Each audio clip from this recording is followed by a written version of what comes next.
Coucou les filles, j'espère que vous allez bien. Donc pour celles qui ne me connaissent pas, mon nom est Aurélie Nsémé. Je suis l'auteur du blog Le Carnet de Lily. Et aujourd'hui, dans cette courte capsule vidéo, je voulais te montrer 3 façons pour toi de te garder jusqu'au mariage. Je sais que parfois, ça peut être un grand défi pour nous qui sommes des femmes sauvées, sanctifiées ou en voie de sanctification.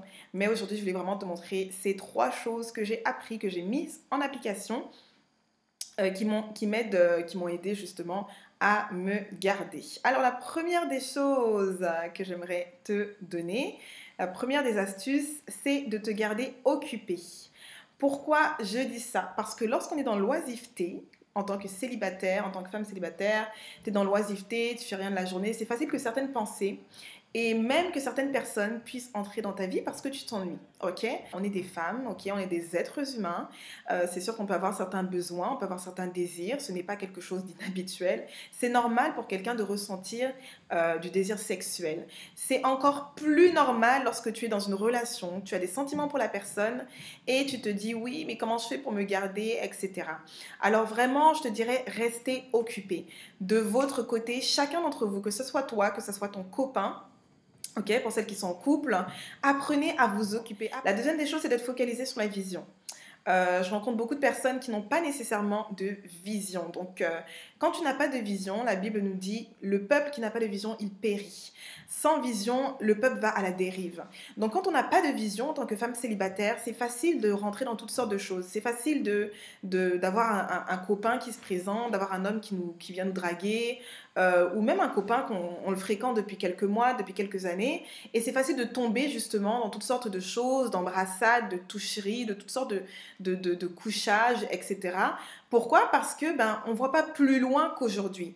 Une femme de vision, c'est une femme comme toi qui est capable de voir beaucoup plus loin qu'aujourd'hui, qui est capable d'aspirer à quelque chose. À quoi est-ce que tu aspires en tant que femme de Dieu? En tant que femme de foi, parce que tu es d'abord une femme de foi, tu es d'abord une créature merveilleuse, tu es d'abord une femme spirituelle. À quoi aspires-tu? C'est la question que j'aimerais te poser aujourd'hui. Il y a des rêves qui sont en toi, il y a des choses que Dieu t'a appelé à faire, mais le fait que peut-être des fois on manque de vision, c'est facile sur le coup de tomber dans le péché. C'est facile sur le coup de compromettre justement notre corps, de compromettre nos valeurs à cause de 5 minutes de plaisir. Mais dis-toi que 5 minutes de plaisir face à la vision que Dieu a pour toi, c'est rien. Et tu n'as pas envie justement de gaspiller en fait ce que Dieu a pour toi pour juste 5 minutes. Donc je te dirais que la deuxième des choses, c'est vraiment d'avoir une vision. Par exemple, si je peux donner mon exemple, je suis une femme quand même assez occupée, je fais beaucoup de choses, que ce soit en termes de blogging, que ce soit en termes de business.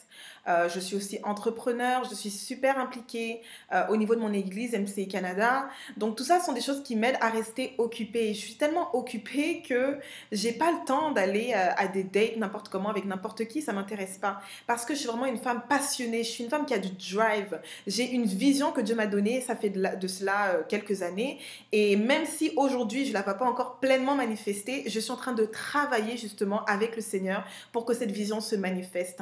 Et la troisième des choses que j'aimerais te dire, c'est de rester bien entouré. Ça, j'insiste beaucoup là-dessus. Si tu veux arriver à te garder jusqu'au mariage, la première des choses, garde-toi occupé. La deuxième des choses, reste focalisé sur la vision que le Seigneur t'a donnée. Et si tu n'as pas encore de vision, cherche sérieusement le Seigneur pour savoir quelle est la vision qu'il a pour toi, quelle est la vision et le plan de ta vie.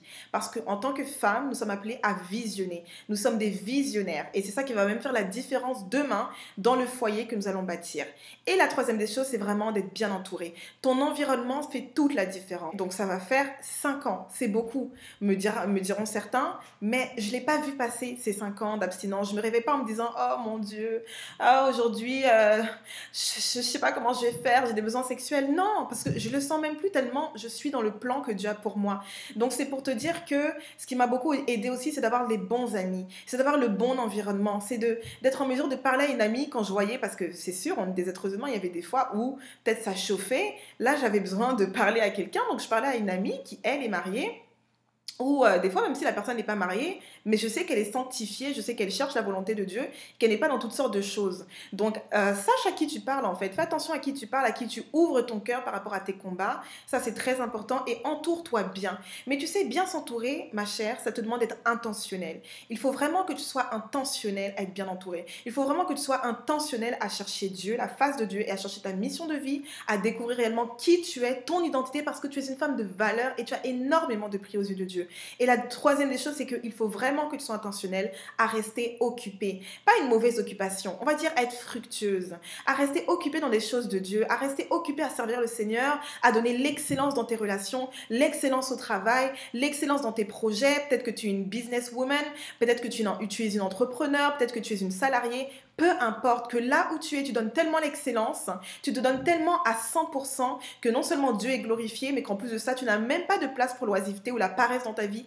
T'as pas de place pour que justement n'importe qui vienne te visiter le soir à 22h, 23h ou vienne te texter ou quoi que ce soit parce que justement tu es trop occupé à faire la volonté de Dieu. Donc une femme qui sait qui elle est, qui fait la volonté de Dieu, ira certainement jusqu'au mariage de façon sanctifiée, de façon sérieuse en tant que femme célibataire, de façon épanouie. Et c'est vraiment mon désir pour toi et je sais que c'est également le désir de Dieu pour toi et je tiens à te dire que ce n'est pas impossible. Au début, peut-être, tu vas te dire, si jamais tu viens de commencer dans cette merveilleuse aventure qui est de se garder justement pour ton futur époux, peut-être qu'au début, tu vas te dire, oh, mais c'est difficile, etc., etc., comment je vais faire, j'arrive pas à tenir ou quoi que ce soit, mais je veux vraiment te dire, tu es une femme de valeur. Et oui, c'est possible. Je suis la preuve vivante que c'est possible.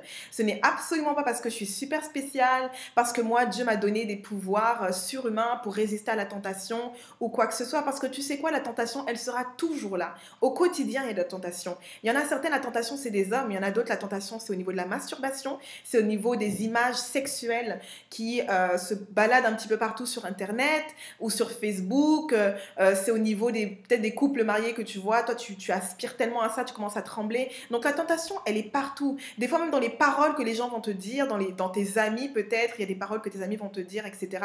Donc, c'est pour te dire que la tentation ne partira jamais. Mais toi, Dieu t'a donné son Saint-Esprit. Et son Saint-Esprit, son esprit en toi est capable de t'aider à tenir jusqu'au mariage. Ça fait 5 ans, ok, que je suis dans l'abstinence, que je suis abstinente, que mon corps ne sert pas à satisfaire mes propres désirs ou à rentrer dans toutes sortes de choses, mais que mon corps glorifie le Seigneur.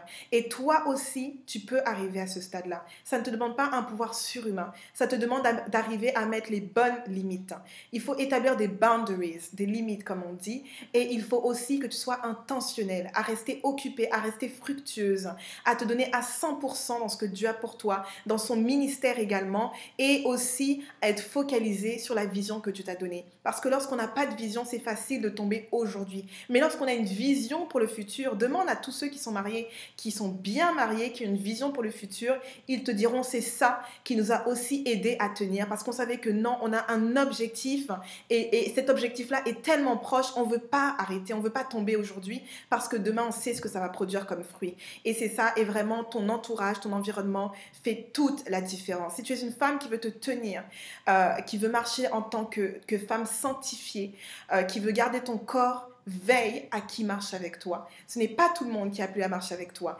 Ça ne veut pas dire nécessairement que tu dois chasser les gens, mais simplement apprendre à mettre des limites, à refuser certains types de conversations, apprends à dire non à certains types de paroles qu'on voudrait mettre dans tes oreilles matin, midi et soir. Apprends à dire non à cet ami-là que tu sais qui vit peut-être dans la débauche ou qui a du mal à se garder mais qui passe ton temps à te parler de sexualité. Apprends à dire non. Apprends à dire non et crois-moi que Dieu est tellement fidèle qu'il t'aidera justement à le faire avec sagesse et qu'il t'aidera à rester justement dans le bon environnement et à te protéger parce qu'il a ça à cœur pour toi, parce que ton corps lui appartient et il veut que ton corps puisse également le glorifier.